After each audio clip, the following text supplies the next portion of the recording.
Obrigada.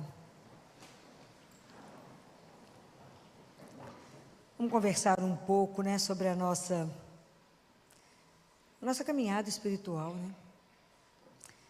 Santo Agostinho, ele tem uma comparação, duas que eu vou comentar aqui, que ele coloca, maravilhosa.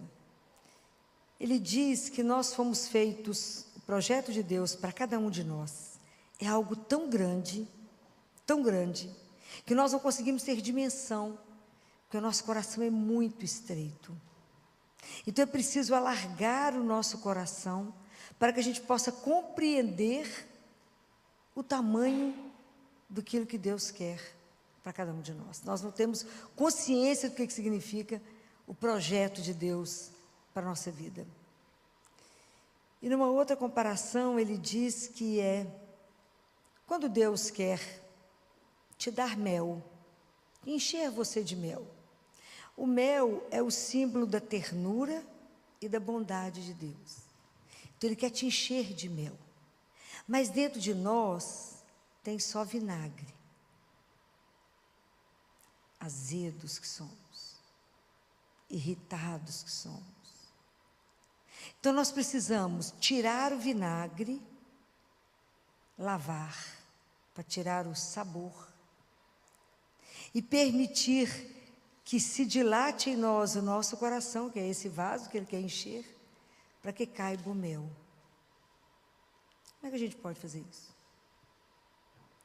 Há um caminho que a gente pode viver isso. Porque quando a gente começa a nossa consciência espiritual, a gente procede igual criança. Sabe quando criança dá uma semente de alguma coisa para ela plantar? Então ela corre, planta, faz tudo que a mãe orienta, o pai orienta, planta, e no dia seguinte ela levanta e vem correndo para ver se já nasceu, né? Inclusive já deu fruto, flor. Aí chora quando vê que não aconteceu nada. É a nossa vida espiritual. Nós temos pressa e achamos que na nossa vida espiritual ela é um caminho de mágica. Não é um caminho de mágica. É um caminho de investimento. É um caminho de muita luta pessoal. É um caminho de trabalho conosco. Porque senão a gente não consegue sair do lugar. Então, quando nós ouvimos no Evangelho de domingo, aquele jovem que veio correndo atrás de Jesus e fala com ele: mestre, o que eu faço para conseguir a vida eterna? É tudo que a gente deseja. Porque os mandamentos eu já sei todos, já cumpro. Mas imagina, para nós que estamos no caminho, viver os mandamentos é o óbvio, não é? Não é? É igual hoje, quando uma pessoa passa mal do coração, a gente faz só o eletro, não é óbvio? Só que o eletro acrescenta quase nada. É igual quando uma criança tem uma doença genética, a gente faz o cariótipo, é quase nada. De tantas outras coisas que tem para serem feitas. É a mesma coisa na nossa vida espiritual. Os 10 mandamentos já parece que é uma coisa óbvia, que não só conhecemos, mas a gente cumpre. Não é não? Não é? Então, o que mais, Senhor? Como é que eu posso dilatar meu coração? Como é que eu posso trabalhar tudo isso? E é tão interessante que naquele livro, O Diálogo, Catarina de Siena, lembra? Vocês já leram? Algum de vocês que já leu? Já leu? Folheou? Ninguém leu. Catarina de Siena é a segunda doutora da igreja. A primeira, Teresa de Ávila. A segunda, Catarina. Deus Pai fala com ela assim: Catarina, você precisa me fazer 3 pedidos. É luta que eu vou falar agora. Só podia vir de um pai, né? Só podia vir do pai. Então você me peça, Catarina, um coração que seja inflamado pela caridade. E a caridade, ela é alimentada, sustentada pela paciência e humildade. Se você não tiver uma das duas, então você não tem nada.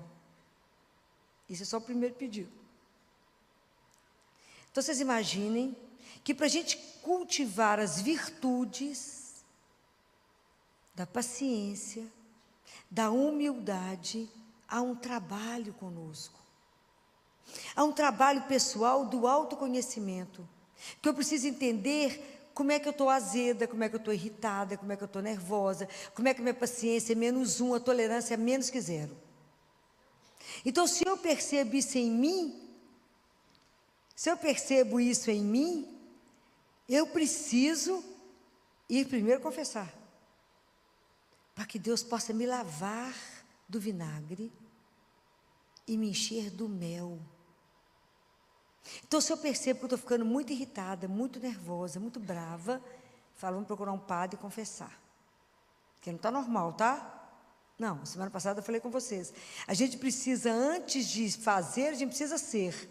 E o nosso grande desafio é ser filho de Deus. É o grande desafio.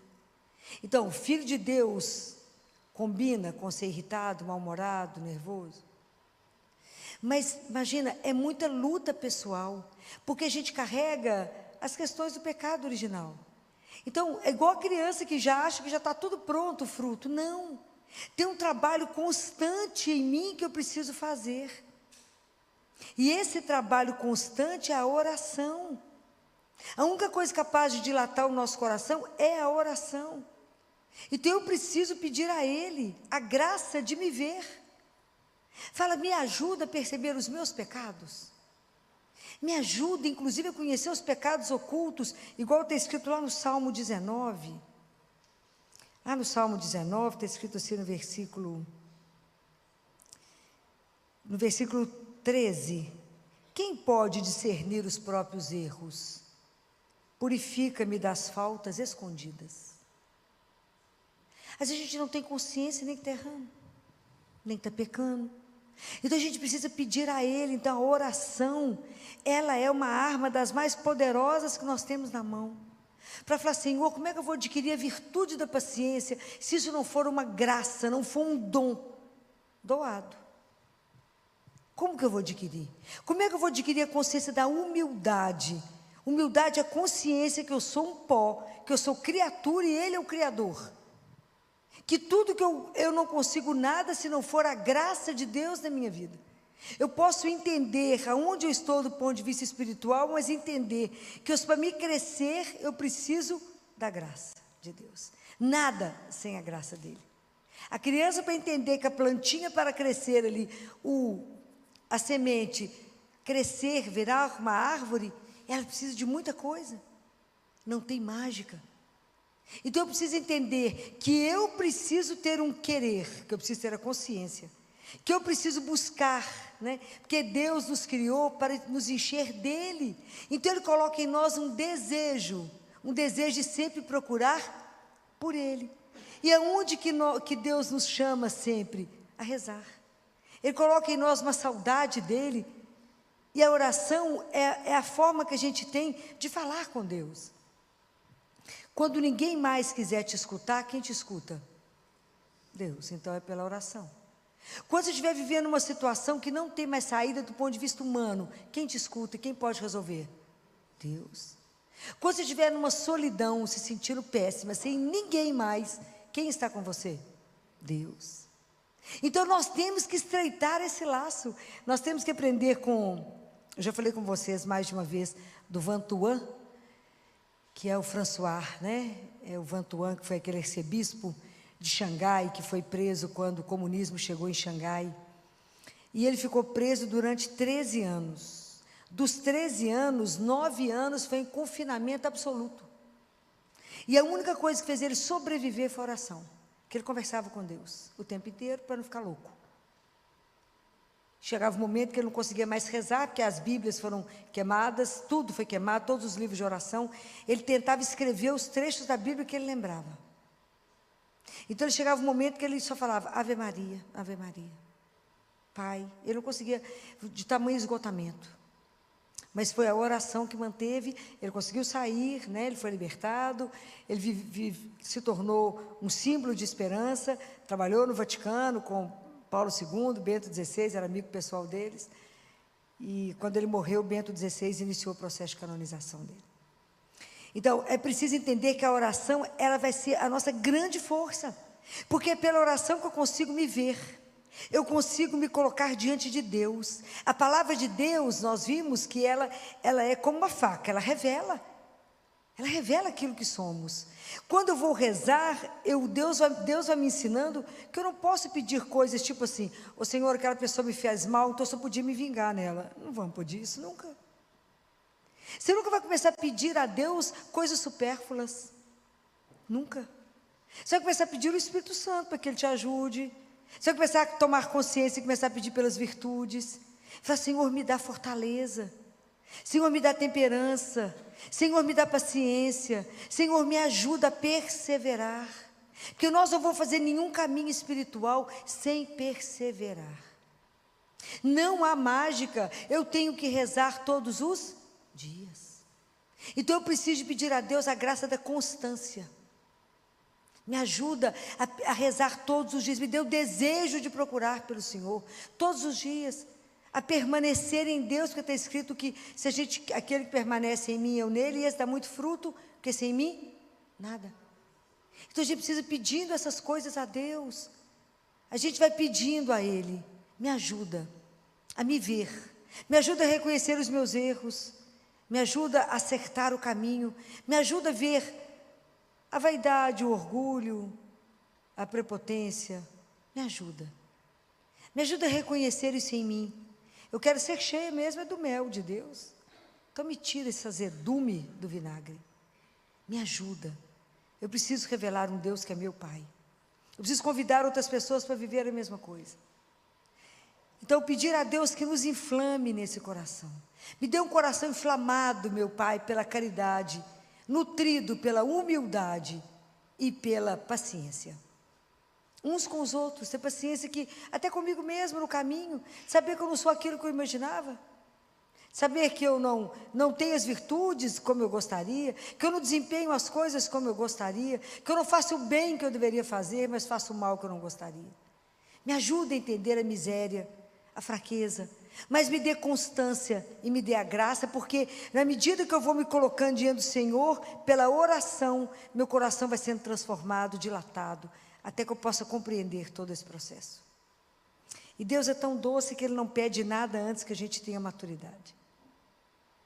Que o segundo pedido, a segunda coisa que Ele sugere a Catarina é, primeiro esse coração da caridade, né? Inflamado de amor, né? Poder amar a Deus, amar aos outros, né? Ele fala, eu te dou o próximo para que você possa amá-lo, já que você não pode fazer isso por mim, faça pelo seu irmão. Olha que luta. A segunda coisa, ele diz, peça um coração que você submeta, né? Você passe a desejar a minha vontade, a sua vontade se submeta à minha. Nós cantamos que agora é mesmo, que a vontade de Deus é perfeita, é soberana, mas o tanto que isso é difícil. Fala, Senhor, eu só tenho certeza que eu tenho que fazer a sua mesmo? Tem certeza? Quando Ele fala não, então eu já falei isso com vocês que outras vezes, que a gente até é capaz, e muitos de nós já sabemos dar a mão para Deus. Fala, se o Senhor me der a mão, eu não tenho medo. Dar a mão, acho que a grande maioria que dá conta. Mas será que a gente dá conta de dar a mão para Ele e fechar os olhos? É que é, Filó? Fecha os olhos, dá a mão para Ele. E deixa Ele te guiar onde Ele quiser. De vez em quando nós vamos abrir um olho no meio do caminho e falar, será que Ele está levando para que lado? Porque a nossa confiança nele é mais ou menos. Estou falando mentira? Não. Está vendo como é que é um caminho que a gente tem que purificar? Está vendo como é que é um caminho que a gente precisa investir?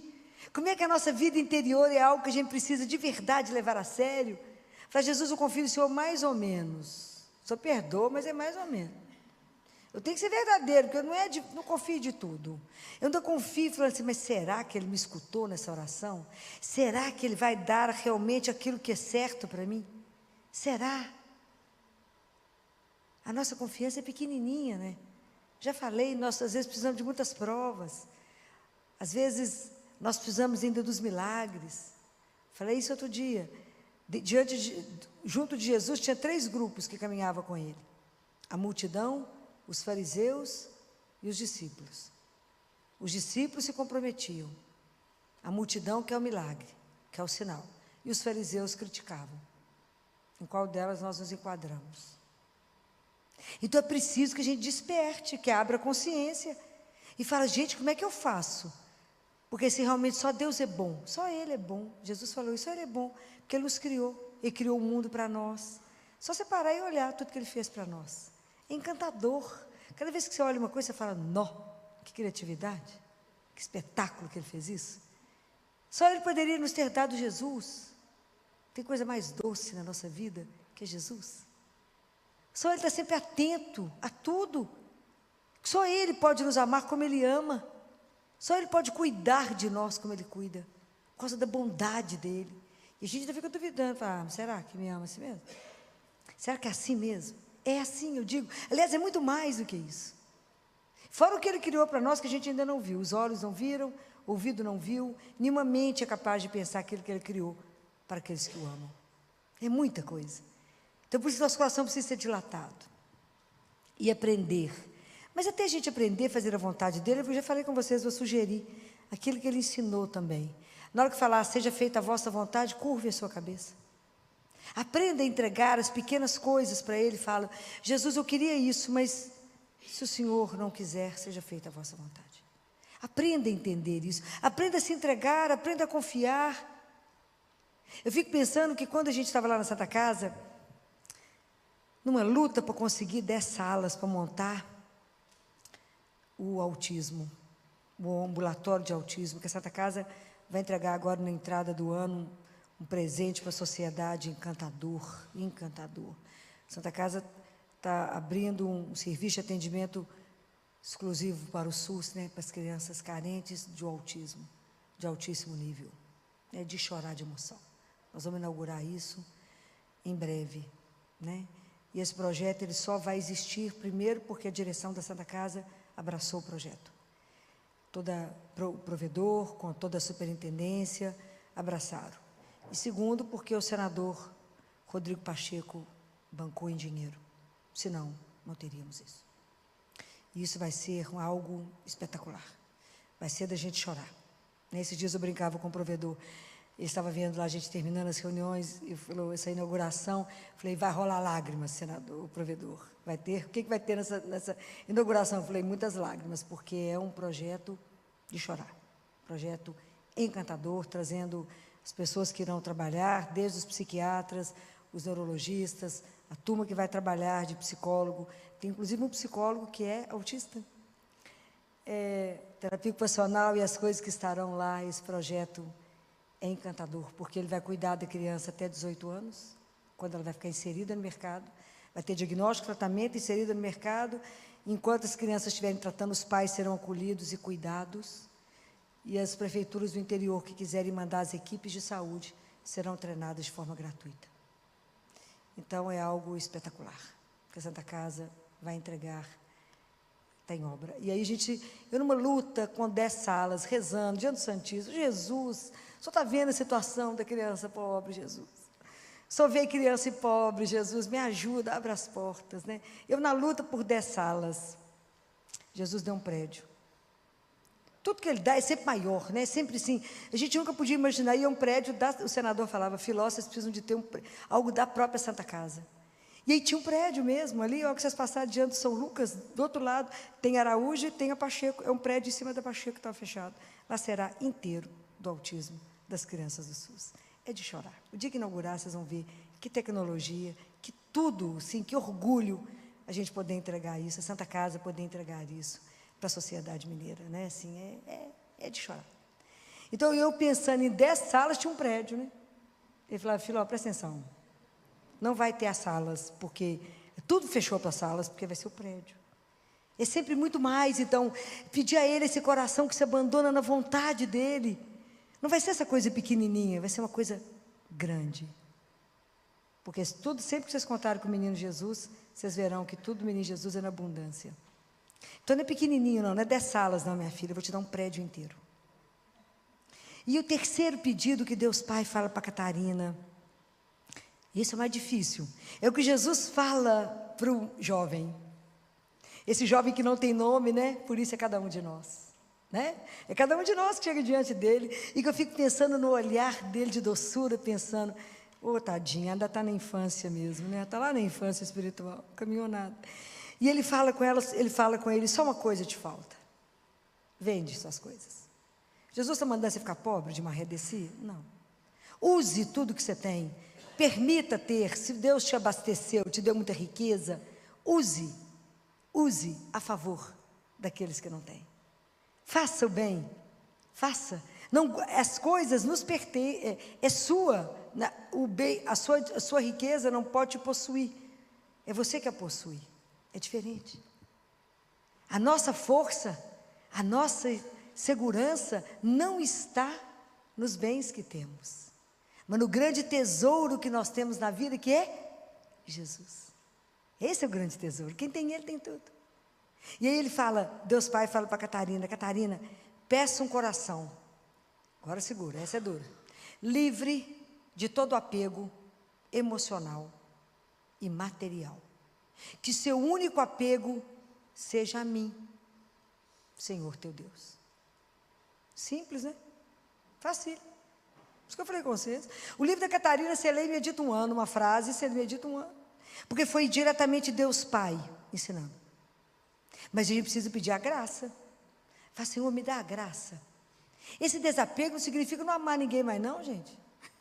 Claro que a gente continua aqui nas relações de amor, mas saber que Ele é o nosso amor maior, que Ele é o Senhor, ter a consciência que se eu tenho Ele, eu tenho tudo, que Ele é o nosso tesouro, que quando faltar tudo na nossa vida, e às vezes a gente tem um problema financeiro e perder financeiramente, perder a saúde, perder a beleza, estiver numa cama, quem fica com você?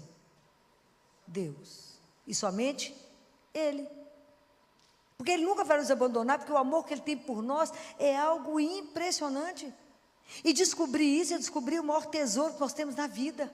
A maior riqueza que nós temos na vida é Jesus. Deve ter uma semana eu tive a oportunidade de ter uma conversa, que é um presente, né? Deus me dá uns presentes que é assim. 2 pessoas da Santa Casa presenciaram essa conversa e ficaram emocionados e choraram. Porque era uma freira que queria conversar comigo, que não era de Minas Gerais, do estado do Espírito Santo, 53 anos, em fase terminal de câncer. E ela, vocês tinham que ver a carinha, fui conversar com ela, liguei para ela de vídeo, para conhecê-la, porque a médica que cuida dela me achou. Ela então está com o diagnóstico terminal, está internada. Ela sempre foi missionária, então, como diz ela comigo, doutora, ela é muito calminha, eu sempre vivi da providência. Então, tudo que eu ganhei, eu guardei. Então, doutora, como eu estou... Eles falaram que eu só tenho de 1 semana a 30 dias. Mas eu falei com eles que 30 dias é muito tempo, doutora. Quantos de nós vão falar isso? Reza, Filó, para me ficar mais tempo. É muito tempo, doutor, hoje eu estou pronta. Então, eu comecei a entregar minhas coisas. Imagina o que ela tinha. Uma correntinha para um tercinho para o outro, né? Comecei a distribuir minhas coisas, doutor, porque eu não preciso de nada. Mas eu falei assim com Jesus: Jesus, eu sei que eu devo ter um dinheirinho guardado, que deve ser assim uma gotinha, porque eu nunca usei nada, Jesus. Mas, Jesus, eu quero que o senhor ache a doutora Filó para mim, lá no Espírito Santo. Porque o dinheiro que eu tenho é para os meninos dela. Só tem que achá-la para mim. Achou ou não achou? Achou. Não é espetacular? Eu acho espetacular essas coisas. E aí nós duas conversando sobre morte. Você imagina que espetáculo foi essa conversa. O povo chorava. Sobre a ida, né? Sobre a ida. Está quase indo. Ela já viu Jesus no quarto 2 vezes, já confessou com ele. Ela é muito interessante. Ô doutor, eu acordei hoje, estava tudo tão branquinho. Falei, fui. Aí encostei em mim, ainda tinha corpo. Falei, ainda estou aqui. É igual a gente. Igualzinho, certamente igual, né? E aí ela falou, doutora, eu juntei, mas é uma gotinha só, mas essa gotinha é para os meninos da senhora, R$ 83.500. Falei com ela, essa gotinha vai virar uma gotona, porque é na bênção de Deus. Falei com ela, nós vamos reformar o CT infantil, o CTI dos recém-nascidos, e tanto que eu mandei para você a conta só dos recém-nascidos. Essa conta, que está aí com o símbolo da Santa Casa, é só para os recém-nascidos. Nós temos que acabar de juntar o dinheiro. O Ministério Público já nos ajudou, com o dinheiro das multas, olha que bacana. E reverte numa coisa bacana, ó. E junta a sua, e vamos juntando, e nós vamos chegar lá. E aí eu falei, lá vai salvar muita criança, é muito bebê que vai ser salvo. E ela falou, pois é, doutor, mas é pouquinho. Falei, é nada, é muito dinheiro que vem com a bênção. Vai multiplicar, isso aí vai multiplicar, não tenho dúvida. E você vê a conversa, a tranquilidade dela do ir, né? Do desapego a tudo, desapego, tudo entregue. E conversando sobre a vida, sobre o ir, sobre ficar com Ele, sobre estar com Ele. Alegria de poder voltar para casa. Alegria de saber que alguém te espera. Ó, que paz. Rindo, parecia que estava indo para uma viagem internacional mesmo. Tranquila, o povo apavorado. O povo lá que presenciou a conversa chorando. E ela naquela tranquilidade, pois é, doutor, vamos ver se não demora um mês, que é muito. E é espetacular como é que Deus vai juntando o povo dele. E isso é um testemunho para todos nós. Isso é um testemunho de desapego. Está lá na cama, não está nada agarrado a nada, pedindo mais nada, só entregando. Fulano, você quer ficar com isso, quer ficar com aquilo? Com o pouco. O cara falou, só vivi como missionária. Era ela, mais 3 freiras, junto com o sacerdote. O sacerdote morreu, entregou as freiras para uma médica tomar conta. E essa médica conseguiu meu telefone, me ligou, e nós fizemos essa ponte. Isso é espetacular, como é que o povo de Deus vai se juntando. Né? E aí, conseguindo trazer para vocês esse testemunho. Hoje, o que nós temos que desapegar? Qual é o laço que eu tenho que soltar para ser de Deus? Aonde que eu consigo ser dele, inteira dele? Aonde estão os nós que eu não consigo soltar? Falo, não, Jesus, espera só mais um pouquinho. Aonde que eu não consigo dizer a Ele, Senhor, eu quero, segue-me, quero segui-lo, segue-me. A tônica desse evangelho é, segue-me. Fala, não, deixa eu fazer uns negocinhos antes. Segue-me, se entrega, deixa eu te conduzir, deixa eu te alargar aqui para você poder entender o projeto. Deixa eu te dar as virtudes que são necessárias para que você seja meu discípulo. Para que você possa viver a vida que eu trouxe para você em abundância, para que você possa usufruir da alegria de ser meu filho. Isso é uma coisa extraordinária. Você imagina que Deus é tão bom, que nos permitiu ser filho.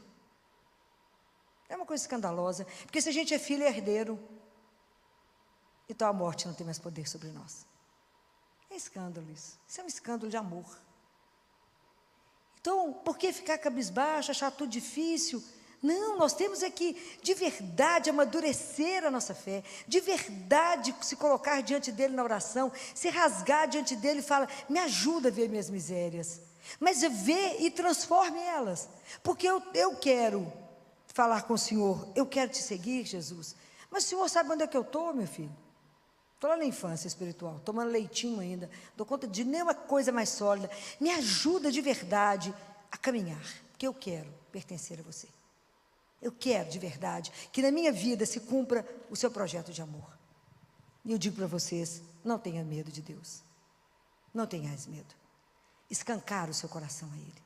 Não tenha medo de se entregar. O que nós temos? Aonde pode estar a nossa segurança? Nós somos frágeis demais. A nossa fragilidade é absurda. Um tombo te tira do sério. Quanta coisa nos impede. Não tenhais medo de ter a vida revirada do avesso. Não tenhais medo de abrir mão dos seus pequenos planos para deixar Deus cumprir o grande sonho dele na sua vida. Não ponha limite na ação de Deus na sua vida. Não ponha limite na misericórdia. Deus é Deus. Não há nada impossível. Pensa que eu queria 10 salas e me deu o prédio. Deus é Deus. E quando Ele quer alguma coisa, quem pode cercá-lo? Ninguém. Se as coisas estiverem de acordo com o que Ele quer, Ele cumpre. Não passe pela vida ao largo da sua vida verdadeira. Não passe. Não permita descobrir isso quando o tempo é curto. Deus tem pressa. Que a sua vida, que você perceba que a sua vida é bem-aventurada. Deus tem pressa. Que você entenda que nasceu para ser feliz. Deus tem pressa de que você entenda que não fomos feitos para a dor, mas para o amor. Não tenhais medo. Escancarem o seu coração ao Senhor. E peça a Nossa Senhora, né? A rainha das virtudes, né? Que interceda por cada um de nós nessa noite. Que peça a Deus. Ela sabe o que a gente precisa, nem a gente sabe. Mas é porque ela é mãe. Então ela olha para nós e fala, não, essa aqui já conseguiu isso, aqui conseguiu aquilo.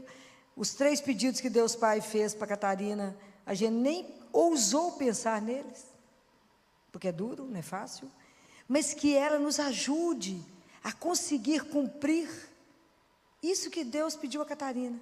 Que isso também seja uma oração nossa. O primeiro coração inflamado de caridade, nutrido pela paciência e pela humildade. O segundo coração que deseja cumprir a vontade dele acima de tudo na nossa vida. E o terceiro coração que seja desapegado de todos os bens materiais, espirituais, emocionais e apenas apegado a Ele. Ele ser o nosso centro, nosso Senhor, o nosso tudo. Não é uma tarefa fácil. Eu nem ousei começar. Mas pela graça de Deus, pela intercessão de Nossa Senhora, que a gente possa um dia oferecer ao nosso Pai, quando a gente chegar lá, porque isso é um trabalho de uma vida, que quando a gente chegar lá e Ele é aquele que nos espera, a gente falar, ao coração que o Senhor pediu a Catarina, nós copiamos e lutamos para que a gente pudesse te entregar um coração melhor do que aquele que a gente tinha lá. Louvado seja nosso Senhor Jesus Cristo. Para sempre seja.